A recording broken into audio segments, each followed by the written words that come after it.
Hi folks, I'm Mark Johnson with Artisan Restoration, and I'm looking at another log cabin today.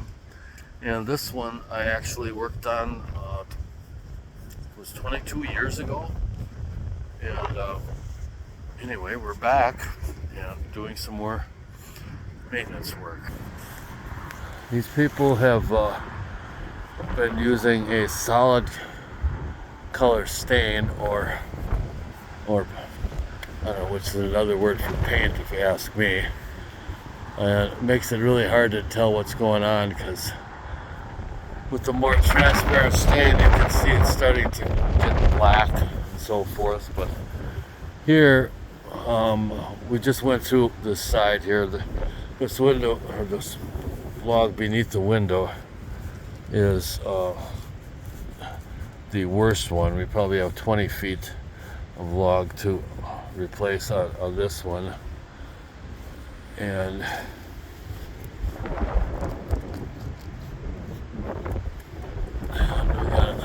we got another bad one up here, and I think the bottom of that one too. But anyway, I'll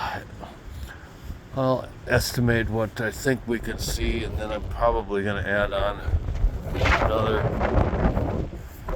I don't know, 15%.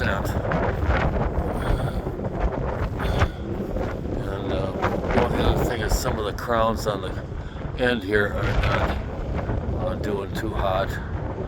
So we're going to include a few of the crowns, and then we'll just figure 6-inch D-log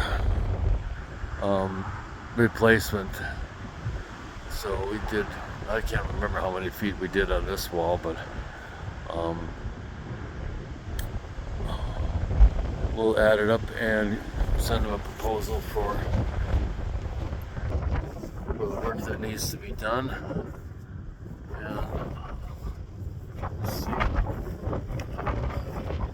where that goes.